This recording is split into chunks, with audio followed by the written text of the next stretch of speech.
गौर करो मेरे प्यारे भाइयों, दौलत का नशा ऐसा सर पर चढ़ चुका है, आज कोई अल्लाह की राह में जमीन देने को तैयार नहीं है।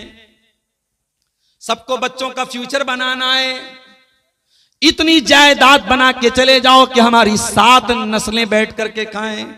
अरे जालिम, जब तू कब्र में जाएगा और फरिश्ते तुझे कोड़े मारेंगे, तेरा बेटा तुझे आके न बचाएगा, तेरा पोता तुझे आके न बचाएगा। जब तू मर जाएगा, तेरी डेड बॉडी कब्र में चली जाएगी, तेरा बेटा भी मिट्टी हाथ झाड़ के चला जाएगा। न बेटा काम आएगा, न पोता काम आएगा, न बेटियां काम आएंगी, न नवासे काम आएंगे। उस कब्र में तेरी नेकियां तेरे काम आएंगी, तेरा सदका खैरात तेरे काम आएगा। अय्याशी करनी हो तो 500 की नोट निकलती है, और मस्जिद और मदरसे में देना हो तो 10 की नोट निकलती है। इसी से पता चलता है कि तेरा दिल कितना बड़ा है।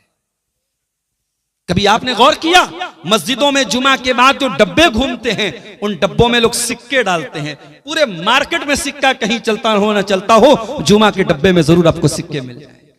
इतने बेगैरत है हम कि हम 10 रुपये के पान खा जाएंगे, 10 रुपये की चाय पी जाएंगे, मगर हमें मालूम है कि मस्जिद में जो डब्बा चलता है उससे मस्जिद ही के अखराजात पूरे होते हैं। मगर हम इतने बेगैरत हैं कि हम 10 की नोट भी उस डब्बे में डालना नहीं चाहते हैं। वहां हम भिखमंगे बन जाते हैं, वहां हम गरीब बन जाते हैं। हम पान चबाने के लिए, गुटखा चबाने के लिए और नशा करने के लिए गरीब नहीं बनते हैं। हम गरीब बनते हैं मदरसे के लिए, हम गरीब बनते हैं मस्जिदों के लिए, हम गरीब बनते हैं अल्लाह की राह में। उसके बाद हम कहते हैं मौलाना साहब कारोबार में बरकत नहीं हो रही है। बरकत को तो तू खा गया जालिम, बरकतों को तू खा गया। तेरे माल में बरकतें क्यों नहीं हो रही है? कुरान 1400 साल पहले बता चुका है, वलौ अन्ना अहलल कुरा आमनू वत्तकू लफतहना अलैहिम बरकातिम मिनस समाई वल अर्ज़।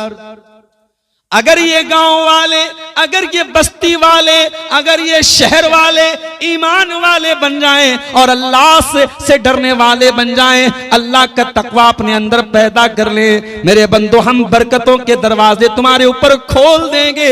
हम जमीन व आसमान की बरकतें तुम्हारे ऊपर खोल देंगे। हम तो इबादतों को बर्बाद कर रहे हैं मेरे साथी। कुरान क्या कहता है? वल्लज़ीना यूतूना मा आतौ, मेरे कुछ बंदे ऐसे होते हैं जो अल्लाह की राह में बहुत कुछ कुर्बान करते हैं, बहुत कुछ देते हैं, बहुत कुछ देने के बावजूद वक़ुलूबुहुम वजिलतुन, उनके दिलों में अल्लाह का डर होता है, अन्नहुम इला रब्बिहिम राजिऊन, उनके दिल में ये डर होता है उन्हें अपने परवरदिगार के पास जाना है, उन्हें अपने रब के पास जाना है, अपने अल्लाह के पास जाना है। ये डर उनको सताता रहता है, ये भय उनको सताता रहता है, ये डर उनको लगता रहता है। हजरत आयशा ने पूछा, तिरमिज़ी और अबू दाऊद की सही रिवायत है, ऐ अल्लाह के रसूल ये कौन लोग हैं जो अल्लाह की राह में इतना कुछ खर्च करने के बाद भी डरते रहते हैं कि उनको अल्लाह के पास जाना है? ऐ अल्लाह के नबी ये कौन लोग हैं? क्या ये चोरी करने वाले लोग हैं? क्या ये शराब पीने वाले लोग हैं? क्या ये जिना करने वाले लोग हैं? अल्लाह के प्यारे नबी ने फरमाया, ला या बिन्त सिद्दीक, ऐ सिद्दीक की बेटी, ऐ अबू बकर की बेटी, तू गलत सोच रही है। पता लगा कि बीवी का नाम प्यार से बदला भी जा सकता है। आपकी बीवी का नाम कुछ और है, आप प्यार से बाबू बोल दें, प्यार से बेबी बोल दें, प्यार से जान बोल दे, सोना बोल दे, सब चलेगा, जायज है। अम्मा मत बोल देना, अल्लाह के वास्ते अम्मा मत बोल देना, वो गड़बड़ हो जाएगा। कुछ लोग बीवी के हाथ का खाना खाते हैं, कहते बहुत अच्छा खाना, तूने तो बिल्कुल मेरी अम्मा की याद दिला दी। हालांकि ऐसा बोल देने से निकाह नहीं टूट जाएगा, लेकिन मां जो है वो महरम रिश्ता है, इसलिए बीवी को मां और बहन के साथ कभी तशबीह मत दिया करो, गलत है, ये नहीं करना चाहिए ऐसा। तो बीवी को दूसरे नाम से, प्यार से नाम बदला भी जा सकता है। अल्लाह के नबी ने हजरत आयशा को यहां क्या कहा? ऐ सिद्दीक की बेटी। पता ये चला कि अबू बकर को सिद्दीक का लक़ब देने वाली अगर कोई हस्ती है, वो जनाब मोहम्मद रसूलुल्लाह सल्लल्लाहु अलैहि वसल्लम की हस्ती है। जिस अबू बकर को अल्लाह के नबी सिद्दीक कहा करते हो, उस अबू बकर को कोई गासिब कहता है, कोई चोर कहता है, कोई खाइन कहता है। और सहाबे किराम के खिलाफ बुग़्ज़ रखने वाली उस कौम को आज कोई इस्लाम का हीरो बना के पेश करे और कहे कि वो इसराइल से लड़ने वाले और अमेरिका से लड़ने वाले वो लोग हैं और हमारे हीरो हैं और इस्लाम के हीरो हैं। मेरे नौजवानों, अपनी अकल पे तुम जाके मातम कर लेना।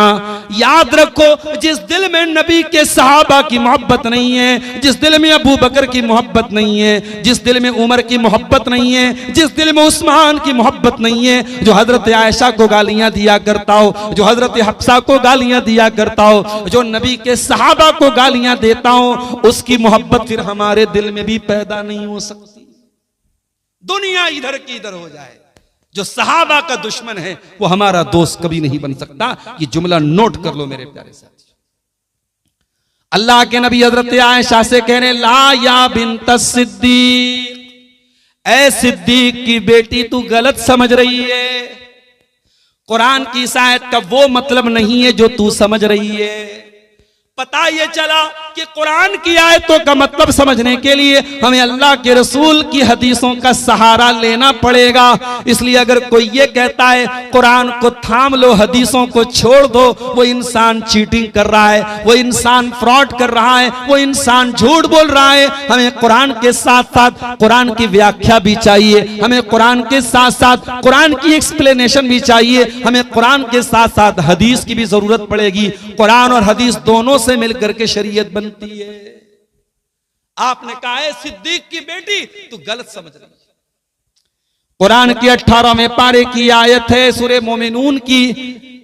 अल्लाह के प्यारे रसूल ने फरमाया, ऐ आयशा सिद्दीक की बेटी तू गलत समझ रही है।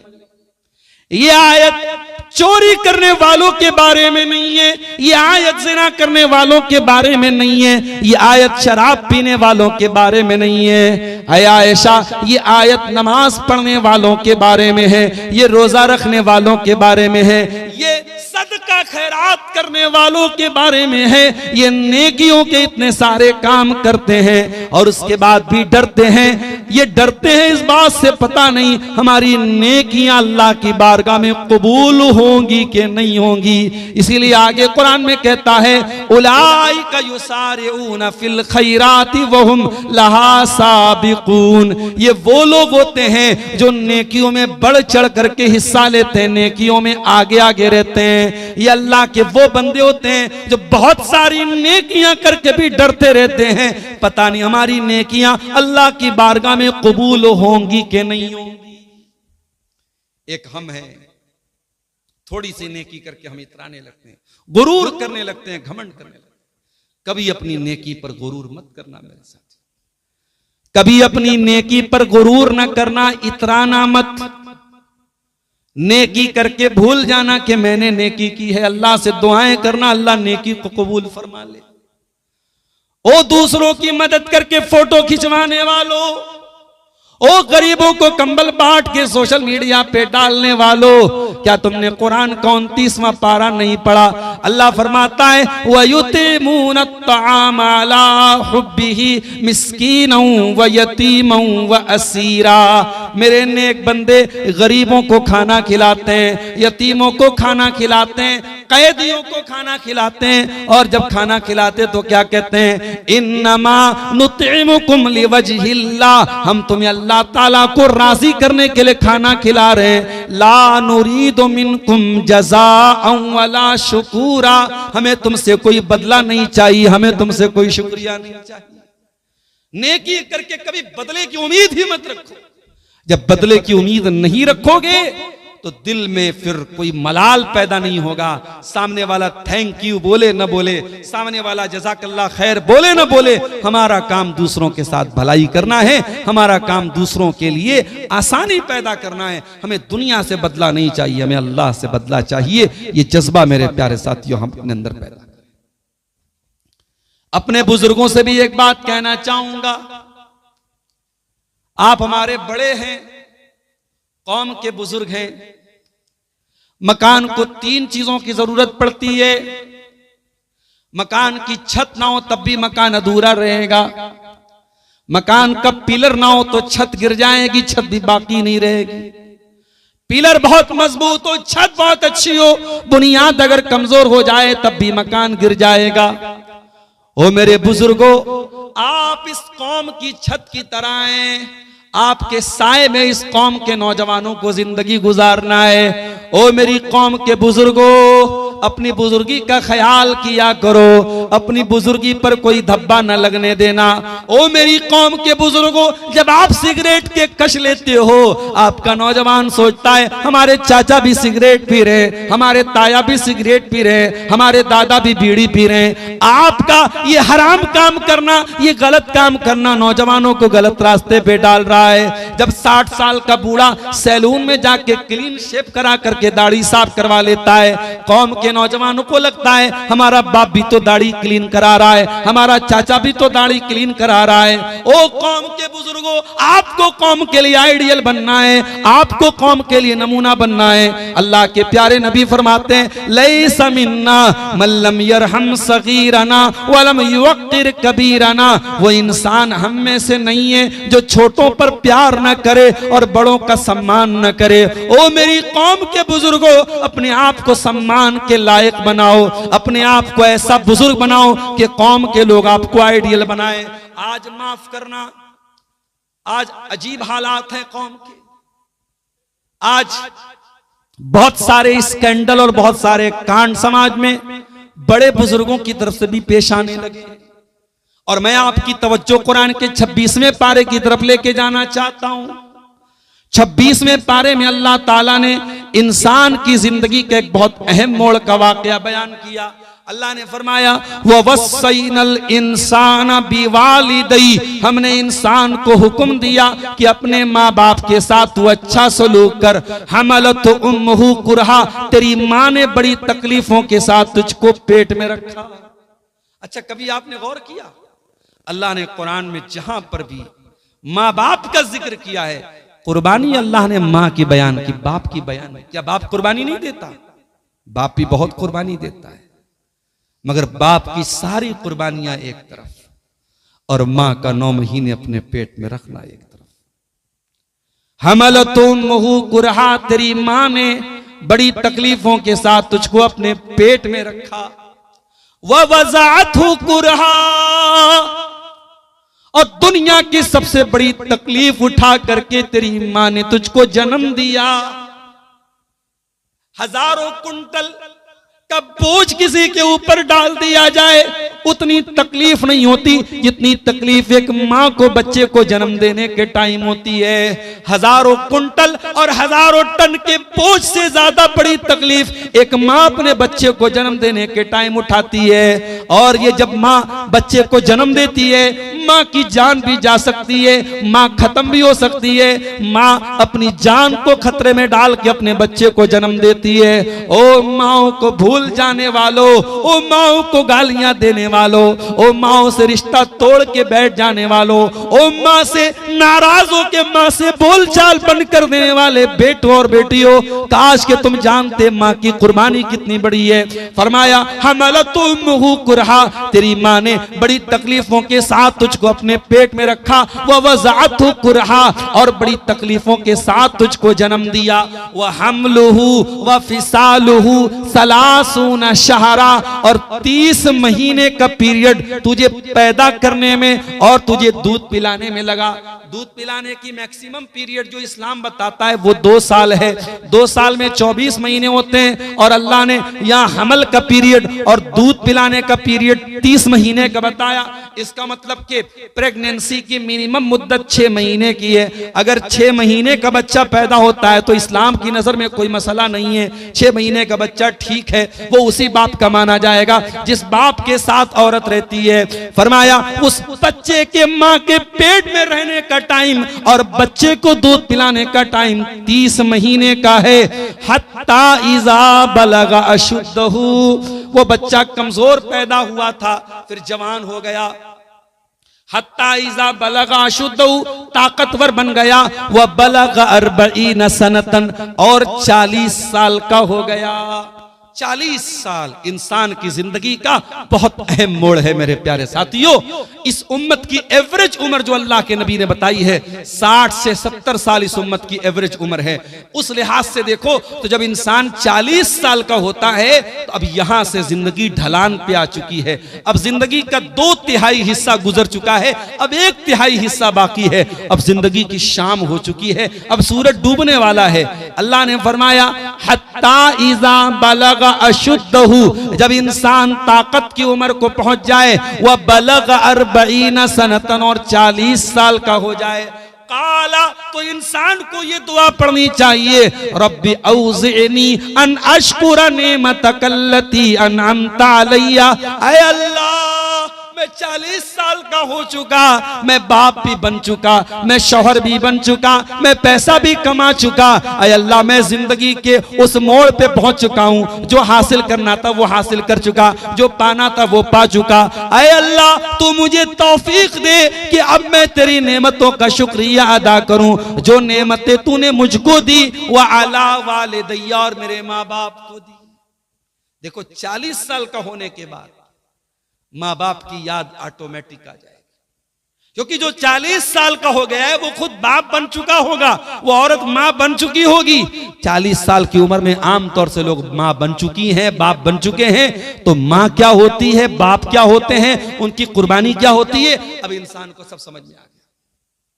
अल्लाह कितनी प्यारी दुआ सिखा रहा है। जितने लोग 40 साल के ऊपर के हैं वो ये दुआ याद कर लें, और अगर ये यूट्यूब पर भी जाएगी, तकरीरें रिकॉर्ड हो रही हैं, बाद में वीडियो में से सुन लेना, और फिर भी ना समझ में आए तो कुरान का 26वां पारा खोल लेना, सूरह अहकाफ में बिल्कुल शुरू में 26वें पारे में ये दुआ आपको मिल जाएगी। रब्बी औज़िनी, ऐ अल्लाह, ऐ मेरे परवरदिगार, तू मुझे तौफीक दे, अन अशकुरा नेमतक अल्लती अनअमता अलैया, कि मैं तेरी नेमतों का शुक्रिया अदा करूं, जो नेमतें तूने मुझको दी हैं, व अला वालिदैया, और जो नेमतें तूने मेरे माँ बाप को दी हैं, व अन आमला सालिहन तरदा, और ऐ अल्लाह, तू मुझे तौफीक दे कि मैं ऐसा नेक अमल करूं जिससे तू राजी हो जाए। सिर्फ नेक अमल नहीं, ऐसा नेक अमल जिससे तू राजी हो जाए। पता ये चला कि सिर्फ नेकी करने से काम नहीं चलेगा, नेकी करो तो उस तरीके की नेकी करो जो नेकी अल्लाह ताला को पसंद है। रोजा रखो तो उस तरीके पर रखो जो तरीका नबी ने सिखाया। हम ईद की नमाज पढ़ के आए, हमने अल्लाह अकबर कह करके हाथ बांधा, हमने दुआएं सना पढ़ी, उसके बाद इमाम ने कहा अल्लाह अकबर अल्लाह अकबर अल्लाह अकबर। पहली रकात में इमाम साहब ने 7 मरतबा जायद तकबीर कही, दूसरी रकात में इमाम साहब ने 5 मरतबा जायद तकबीर कही। इमाम साहब ये नया तरीका कहां से ले आए आप? जनाजे में तो आपने 12 तकबीरें नहीं पढ़ी, आम नमाजों में तो आपने 12 तकबीरें नहीं पढ़ी, आपने ईद की नमाज में 12 तकबीरें क्यों पढ़ी? इमाम साहब जवाब देंगे ये रसूल का तरीका था। हम ईद की नमाज पढ़ के आए, हमने रसूल के तरीके पर ईद की नमाज पढ़ी। हम ईदगाह में पहुंचे, 7 बजे ईद की नमाज का टाइम था, हम 6 बजे ईदगाह में पहुंच गए। 1 घंटे का टाइम था, मस्जिद में जुमा के दिन पहुंच जाते थे, 2-2 रकात करके नमाज पढ़ते थे। हम ईदगाह में पहुंचे, 1 घंटे का टाइम था, हम आगे बढ़े, नमाज पढ़ने जाने लगे। मौलवी साहब ने हाथ पकड़ा, क्या कर रहा है? मौलवी साहब टाइम बहुत है, 1 घंटे का टाइम है, नमाज पढ़ने जा रहा हूं। मौलवी साहब कहते हैं नहीं भाई, ईद की नमाज के पहले कोई नमाज नहीं है, ईद की नमाज के बाद कोई नमाज नहीं है। मौलवी साहब मैं नमाज ही तो पढ़ने जा रहा हूँ, शराब तो पीने नहीं जा रहा हूँ, ज़िना तो करने नहीं जा रहा हूँ, हराम काम तो करने नहीं जा रहा हूँ। मौलवी साहब आपको बताएंगे नहीं मेरे भाई, नमाज बहुत अच्छा अमल है, मगर यहाँ जो तू नमाज पढ़ने जा रहा है, ईदगाह के अंदर कोई और नमाज पढ़ने का सबूत इस मौके पर नहीं है। ईद के दिन ईद की नमाज के अलावा कोई नमाज नहीं पढ़ी जाएगी। इसका मतलब ये हुआ कि अमल वही चलेगा जिस अमल के ऊपर अल्लाह और उसके रसूल की मुहर होगी। आप अपनी मर्जी से अमल नहीं कर सकते। शव्वाल के 6 रोजे अल्लाह के नबी ने फरमाया, जो रमजान का रोजा रखता है और शव्वाल का 6 रोजा रखता है, उसको जिंदगी भर रोजा रखने का सवाब मिलता है। ये 6 रोजे कब रखेंगे हम? ये ईद के नेक्स्ट डे से हम रख सकते हैं। जैसे कल ईद थी तो आज से हम ये रोजा रख सकते थे, और आज नहीं रख पाए तो कोई मसला नहीं, हम पूरे शव्वाल में कभी भी रख सकते हैं। ईद के दिन हम नहीं रखेंगे। एक आदमी आता है, अब्दुल गफ्फार साहब, आपने तकरीर में बोला डोकाडी में ईद के दिन रोजा नहीं रखना है, ऐसा क्यों बोला आपने? रोजा तो बहुत अच्छी इबादत है, हमें रोजा रखने से क्यों मना कर रहे हैं आप? मेरे भाई, रोजा बहुत अच्छी इबादत है, मगर ईद के दिन रोजा रखने से अल्लाह के नबी ने मना किया है। आपने फरमाया अय्याम अक्लिन व शुर्बिन, ईद का दिन खाने का दिन है, पीने का दिन है, ईद के दिन आप रोजा नहीं रख सकते। पता ये चला कि इबादत वो नहीं है जिसे अब्दुल गफ्फार साहब इबादत कहे, इबादत वो नहीं है जिसे शेख कौसर फैजी साहब इबादत कहे, इबादत वो नहीं है जिसे शेख मिराज रब्बानी साहब इबादत कहे, इबादत वो है जिसे रब का कुरान इबादत कहे और जिसे जनाब मोहम्मद रसूलुल्लाह की हदीसें इबादत कहें। इसीलिए जब इंसान 40 साल का हो गया है, अल्लाह से क्या दुआ कर रहा है? व अन आमला सालिहन तरदा, ऐ अल्लाह तू मुझे ऐसा नेक अमल करने की तौफीक दे जिस नेक अमल से तू राजी होता है। व अस्लिह ली फी ज़ुर्रियती, और ऐ अल्लाह तो मेरी औलाद की इस्लाह कर दे, मेरी औलाद को सुधार दे, मेरी औलाद को सही कर दे। कितने लोगों को यह दुआ याद है? औलाद के कैरियर की चिंता सबको है, औलाद पढ़ लिख करके काबिल बन जाए, माँ बाप का सहारा बन जाए, बच्चों का भविष्य अच्छा बन जाए, इस बात की चिंता तो सबको है, मगर औलाद दीनदार बन जाए इसकी चिंता कितने लोगों को है मेरे साथ? ईद का दिन जब आ गया, मस्जिद में आप ईद के दिन जोहर की नमाज में आए, गांव के ज्यादातर लोग ईद के दिन सो रहे थे, आप मस्जिद में आए, आप जोहर की नमाज में मस्जिद में आए, आपने देखा आपका बेटा पहली सफ में बैठा हुआ है, आपका दिल बाग बाग हो गया। अय अल्लाह, बड़ा प्यारा बच्चा तूने मुझको दे दिया है। अय अल्लाह, और बच्चे तो ईद के दिन खेल रहे हैं, कूद रहे हैं, घूम रहे हैं, फिर रहे हैं, मेरा बच्चा ईद के दिन भी फजर की नमाज पढ़ने आ रहा है। ईद का दूसरा दिन आया, फजर की नमाज में आप मस्जिद में पहुंचे, आपने ठंडे ठंडे पानी से वजू किया, आप मस्जिद में आए, आप फजर की नमाज पढ़ने के लिए मस्जिद में आए, आपने देखा आपका बेटा पहली सफ में बैठा है, आपका दिल बाग बाग हो गया। अय अल्लाह, मेरा बेटा रमजान के बाद भी नमाज की पाबंदी कर रहा है। मेरे प्यारे भाइयों, इसको कहते हैं नेक औलाद। माँ घर से निकलती है, पर्दे में निकलती है, निकाब में निकलती है, लड़की 12 साल की हो गई, लड़की जवान हो गई, लड़की को पीरियड आने लगा, लड़की बालिग हो गई, लड़की खुद माँ से कहती है अम्मा मुझे नकाब ला के दे दो, अम्मा मुझे हिजाब ला के दे दो, मैं बेपर्दा घर के बाहर न निकलूंगी, मैं बेहिजाब घर के बाहर न निकलूंगी। 12 साल की लड़की है, समाज की सारी लड़कियां 12 साल की उम्र में खेल रही हैं, कूद रही हैं, भाग रही हैं। 12 साल की बच्ची माँ से कहती है अम्मी जान मुझे नकाब ला के दे दो, मैं बेनकाब घर से नहीं निकलूंगी, मैं बेहिजाब घर से न निकलूंगी।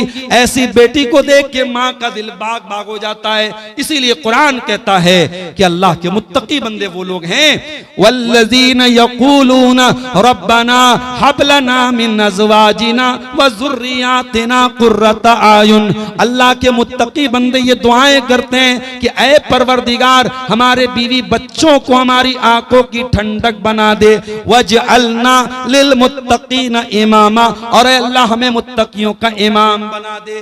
तो ऐसे बच्चे मेरे प्यारे साथियों जब मिलते हैं तो बाप का दिल और माँ का दिल, उनकी आंखों को ठंडक मिलती है और उनके दिल को सुकून मिलता है। जब इंसान 40 साल का हो जाए तो उसको ये दुआ करनी चाहिए, वो अस्लिह ली फी ज़ुर्रियती, ऐ अल्लाह तू मेरी औलाद की इस्लाह कर दे, इन्नी तुब्तु इलैका व इन्नी मिनल मुस्लिमीन। ऐ अल्लाह, मैं तेरी बारगाह में तौबा करता हूँ और मैं सच्चा पक्का मुसलमान हूँ। ये बड़ी प्यारी दुआ है। बुजुर्गों से कहना चाहूंगा, 40 साल के पार जो लोग हैं वो ये दुआ याद कर लें, और जब दुआ के लिए हाथ उठाएं तो ये दुआ जरूर पढ़ा करें। और ये भी नोट कर लो, उलमा ने लिखा है कि 40 साल का जो पीरियड होता है इंसान की जिंदगी का, ये बहुत ही महत्वपूर्ण होता है, बहुत ही इंपॉर्टेंट होता है।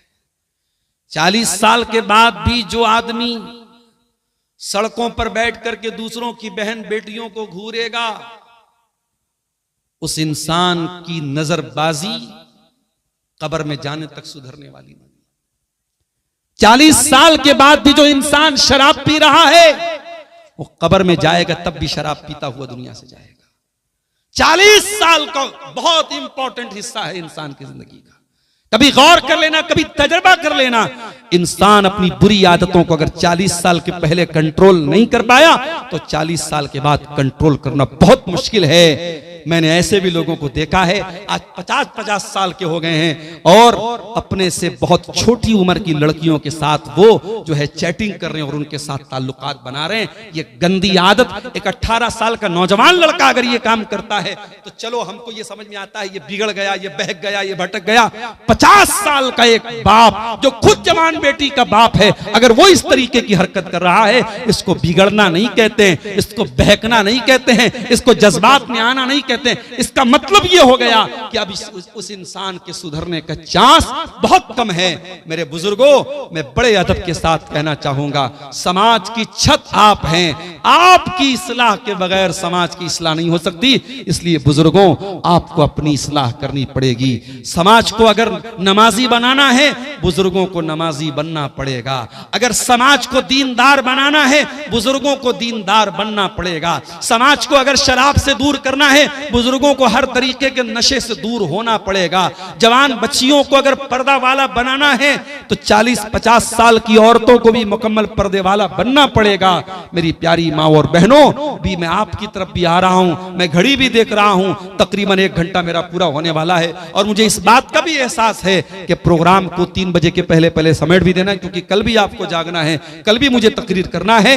तो बुजुर्गों से ये गुजारिश करता हूं, आप इस समाज की छत की तरह हैं, आप अगर गिर गए तो समाज गिर जाएगा। इसलिए बुजुर्गों, आप अपने आप को संभाल लीजिए। नौजवानों से एक बात कहना चाहूंगा, ये पिंडाल बना हुआ है, ये बीच बीच में आप देख रहे हैं, ये पिंडाल कोई बिल्डिंग नहीं है, सिर्फ एक पिंडाल बना है। इसको भी खड़ा करने के लिए पिंडाल बनाने वाले ने ये जगह जगह पिलर लगाए हैं। ये पिलर ना हो, पिंडाल नहीं खड़ा हो सकता है, इमारत खड़ी नहीं हो सकती है। मेरे प्यारे नौजवान साथियों, आप इस कौम के सुतून हैं, इस कौम के खंबे हैं। अगर इस कौम का नौजवान अगर नशे का शिकार हो गया, इस कौम का नौजवान ज़िनाकार बन गया, इस कौम का नौजवान अय्याश बन गया, इस कौम का नौजवान बुज़दिल बन गया, ये कौम कहां जाएगी? ओ नौजवानों, अपने मकाम को समझो, अपनी कीमत को समझो।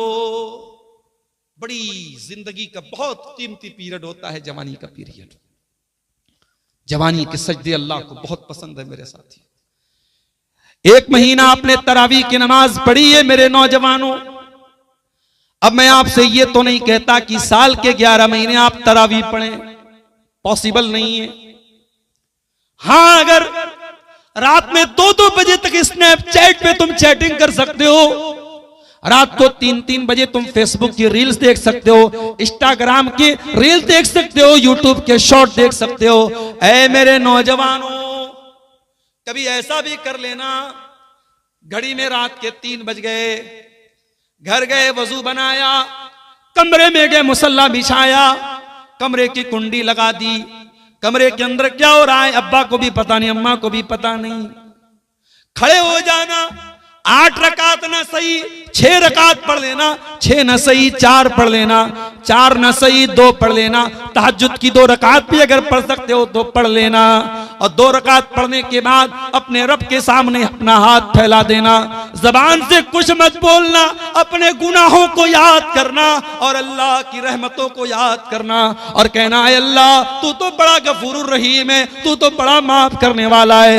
ऐ अल्लाह, मेरी जिंदगी बड़ी खताओं में गुजरी, बड़े गुनाहों में गुजरी। ऐ अल्लाह, ये रात का सन्नाटा है, मैं कमरे में, अपने बंद कमरे में तेरी बारगाह में मुसल्ला बिछा के बैठा हूं। ऐ अल्लाह, मेरी माँ को भी नहीं पता, मेरे बाप को भी नहीं पता। ऐ अल्लाह, तू तो दिल की धड़कनों को भी जानता है, तुझको तो सब पता है। ऐ अल्लाह, सारी दुनिया बिस्तरों पर आराम कर रही है, तेरा बंदा तेरी बारगाह में तहज्जुद पढ़ रहा है, तेरी बंदा तेरी बारगाह में आंसू बहा रहा है। ऐ अल्लाह, अपने बंदे को माफ कर दे, अपने बंदे की तौबा कबूल कर ले। कभी हो सके मेरे नौजवानों तो ऐसे चंद कतरे अपनी आंखों से बहा देना, ऐसे चंद आंसू अपनी आंखों से बहा देना।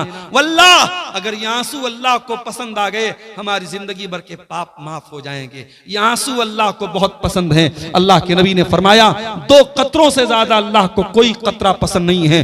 कतरतु दुमूइन मिन खश्यतिल्लाह, एक आंसू का कतरा जो अल्लाह के खौफ से बहता है, वह कतरतु दमिन तोहरा को फी सबीलिल्लाह, और एक खून का कतरा जो अल्लाह की राह में गिरता है।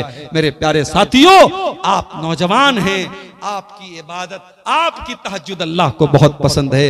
आज डोकाडी की मस्जिद में फजर की नमाज में जब जाना तो देखना कि आपको किसकी तादाद ज्यादा नजर आती है। कोई बेचारा 50 साल का बुजुर्ग है, वो जो बेचारा झुक करके चल रहा है, कोई लाठी लेके आ रहा है। अरे ये 20 साल वाले जवान कहां गए, ये 25 साल वाले जवान कहां गए, ये कहां मर गए मेरी कौम के जवान। मेरे नौजवानों, ये फजर की नमाज बूढ़ों के लिए तो नहीं बनी है, ये आपके लिए भी बनी है। अल्लाह के नबी फरमाते हैं वशाबुन नशा फी इबादतिल्लाह, कयामत के दिन वो नौजवान जिसकी जवानी अल्लाह की इबादत में गुजरी होगी, वो नौजवान अल्लाह के अर्श का साया पाएगा। मेरे नौजवानों, अपनी जवानी को बर्बाद न करो। ये लड़कियों के चक्कर में पड़ के आज तो अपनी जवानी को बर्बाद करोगे, कल रोना पड़ेगा। ये नशे के चक्कर में अपनी जवानी को बर्बाद करोगे, कल रोना पड़ेगा। ये ड्रग्स के चक्कर में अपनी जवानी को बर्बाद करोगे, कल रोना पड़ेगा। आज कहते हो 4 दिन की जवानी है, मौज मस्ती कर ले, कल जवानी ढलेगी। जब जवानी ढलेगी तो पछताएगा। ये जवानी जब जाएगी तो पछताना पड़ेगा। इसलिए मेरे प्यारे साथियों, आप इस कौम के सतून हैं, इस कौम के पिलर हैं, अपनी जवानी की हिफाजत करो। और तकरीर के आखिरी पॉइंट की तरफ आता हूं। कौम की छत हमारे बुजुर्ग हैं और कौम के पिलर हमारे नौजवान हैं। और कौम की बेसमेंट कौन है, कौम की फाउंडेशन कौन है, कौम की जमीन की बुनियाद कौन है? मेरी माओ और बहनों, आप हैं। आप इस कौम की बुनियाद हैं। नेपोलियन बोनापार्ट ने कहा था, मुझे अच्छी माएँ दो, मुझे तालीम याफ्ता एजुकेटेड माएँ दो, मैं तुम्हें एजुकेटेड नस्ल दूंगा, तुम्हें पढ़ी लिखी नस्ल दूंगा, तुम्हें पढ़ी लिखी जनरेशन दूंगा। माओं पर डिपेंड करता है कौमों का मुस्तकबिल। अरबी का एक शायर कहता है, अल उम्मु मदरसतुन इज़ा आदतहा आदत शैबन तय्यबल आराकी। माँ अपने आप में एक मदरसा होती है, माँ अपने आप में एक स्कूल होती है। अगर आपने कौम को अच्छी माँ दे दी तो आपने कौम को एक अच्छी नस्ल दे दी। आज झारखंड के इस इलाके में, गोड्डा और साहिबगंज के इस इलाके में बहुत सारे बनात के इदारे हैं। मैं पूछना चाहता हूं, बनात के ये इदारे क्यों खोले गए हैं? ये इसलिए खोले गए कि आपकी बच्चियां इन इदारों से आलिमियत और फजीलत करें, और जब किसी के घर शादी करके जाएं, एक अच्छी मां का किरदार अदा करें। माफ करना, अगर किसी आलिमा लड़की के बारे में, किसी मदरसे की पढ़ी लड़की के बारे में अगर हम ये सुने कि वो मेकअप करके सज सवर के बेपर्दा घर से बाहर निकलती है, तो हमें ज्यादा अफसोस होता है। हमें कॉलेज की पढ़ी लिखी लड़की के ये हरकतें करने पर उतना अफसोस नहीं होता है। अगर मदरसों से पढ़ लिख करके भी यही काम करना है, तो क्यों हम ज़कात खैरात से ये मदरसे क्यों चला रहे हैं मेरे भाइयों? इसलिए मेरी बहनों, अल्लाह के वास्ते अपने किरदार को पहचानो। इस कौम को दीनदार माओं की बहुत जरूरत है, और जब दीनदार माएं इस कौम को मिलेंगी, तब इस कौम को अच्छे बच्चे मिलेंगे। मैं मिसाल देना चाहता हूं हजरत हाजरा की। आपने नाम सुना होगा हजरत हाजरा। किसकी बीवी हैं? इब्राहिम अलैहिस्सलाम की बीवी हैं। किसकी माँ है? इस्माइल अलैहिस्सलाम की माँ है। इब्राहिम अपनी बीवी हाजरा को कहां छोड़ के गए थे? मक्का में छोड़ के गए थे। कौन सा मक्का? जहां क्लॉक टावर है? नहीं। कौन सा मक्का? जहां बड़े बड़े 5 स्टार होटल है? नहीं। इब्राहिम ने जब अपनी बीवी हाजरा को मक्का में छोड़ा था, बेवादिन गैर ज़ी ज़रइन इंद बैतिकल मुहर्रम, वहां कोई खेती बाड़ी नहीं, कोई अनाज का दाना नहीं, कोई एक घर, कोई एक बिल्डिंग नहीं थी। और इब्राहिम जब छोड़ के जा रहे थे तो हाजरा ने बस इतना पूछा था, अल्लाहु अमरका बिहाज़ा, ऐ मेरे सरताज, it is order of Allah, it is order of our lord, ये हमारे रब का हुक्म है या अल्लाह का हुक्म है? हजरत इब्राहिम ने कहा कि हाँ अल्लाह का हुक्म है। और जब इब्राहिम ने कहा अल्लाह का हुक्म है, दुनिया कहती है औरत बड़ी कमजोर होती है। मैं कहता हूं माई हाजरा के जैसा कलेजा अगर पैदा हो जाए, औरत कभी कमजोर नहीं हो सकती। कहा है मेरे सरताज, अगर अल्लाह का हुक्म है तो आप भी कान खोल करके सुन लीजिए, इज़न ला युज़य्यिन अल्लाहु अबदा, आपको जहां हमें छोड़ के जाना है चले जाइए, अल्लाह अपने बंदों को बर्बाद नहीं करेगा। इब्राहिम चले गए, थोड़ी दूर गए, बीवी नजर नहीं आ रही है, बच्चा नजर नहीं आ रहा है। अल्लाह की बारगाह में हाथ उठाते कहते रब्बना इन्नी अस्कन्तु मिन ज़ुर्रियती बिवादिन गैरि ज़ी ज़र्इन इंद बैतिकल मुहर्रम रब्बना लियुक़ीमुस्सलाह।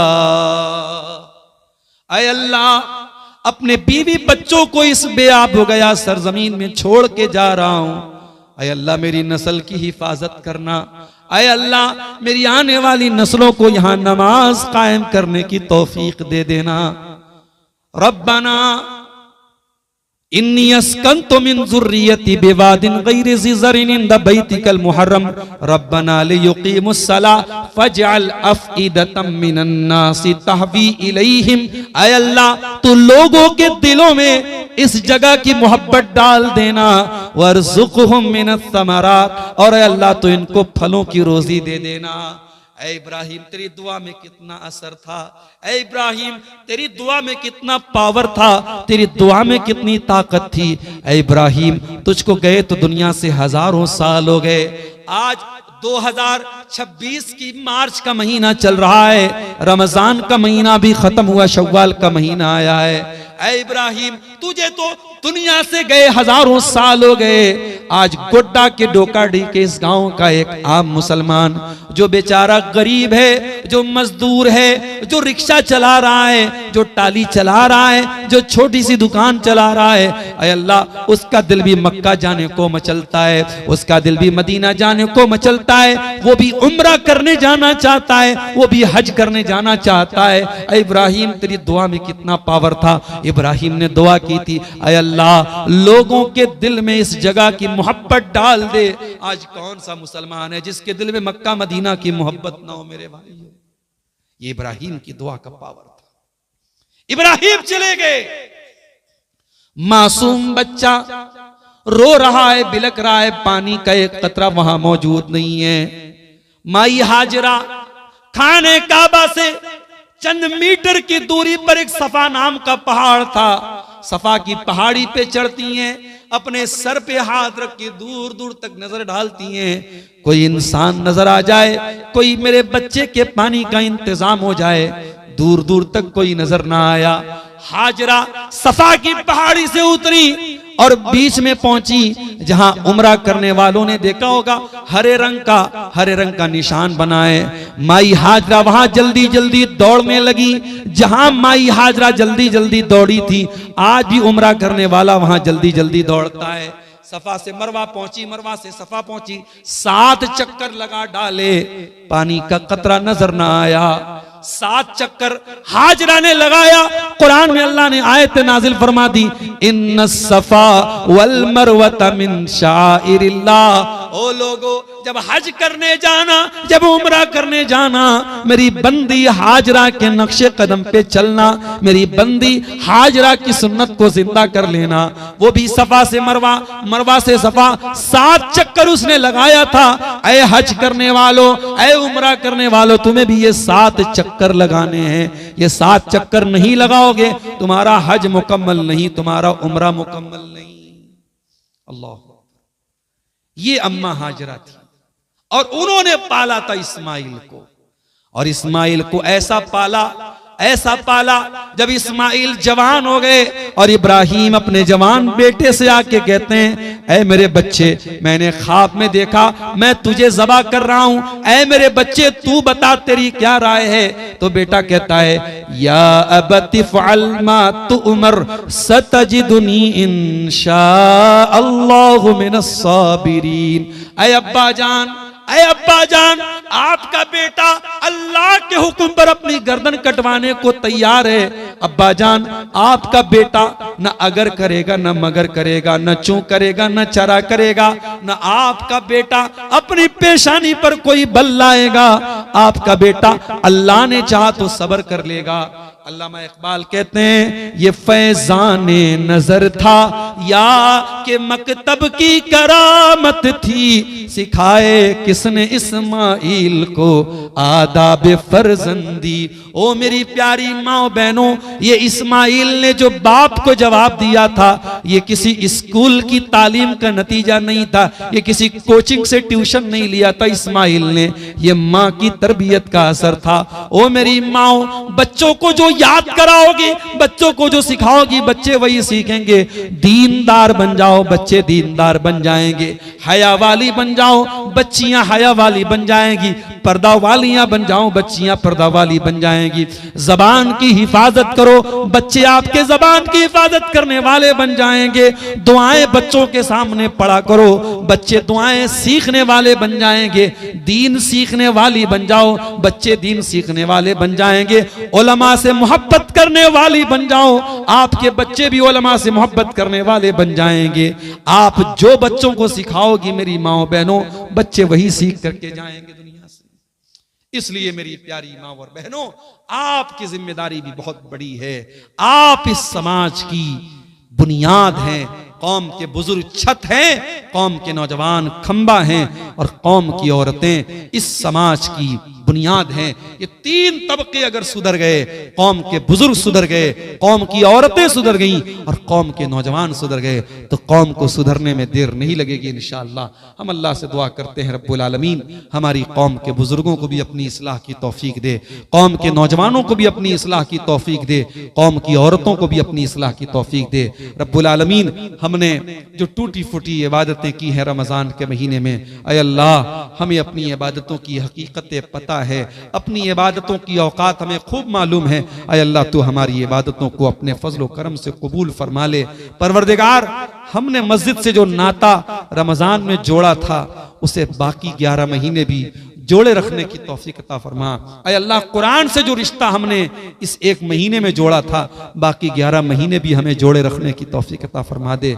ऐ अल्लाह, तेरा तकवा और तेरा डर जो हमारे अंदर एक महीने के पहले पैदा हुआ था, ऐ अल्लाह वो तकवा हमें साल के बाकी 11 महीने भी अपने दिलों में पैदा करने की तौफीक अता फरमा।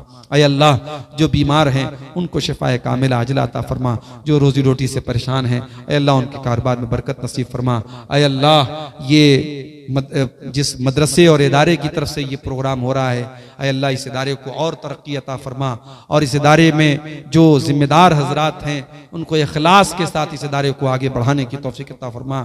जो यहाँ मुदर्रिसीन हैं, जो तलबा हैं, उन्हें सही मानों में इल्म दीन को सीखने सिखाने वाला बना दे। परवरदिगार, कल आने वाली शब में भी हमें इस प्रोग्राम में अपने बच्चों के साथ, अपनी फैमिली के साथ शामिल होने की और उलमा के बयानात को सुनने की तौफीक अता फरमा और सुन करके अमल की तौफीक अता फरमा। आमीन व आखिर दावाना अनिल हम्दुलिल्लाहि रब्बिल आलमीन। वस्सलामु अलैकुम व रहमतुल्लाहि व बरकातुहू।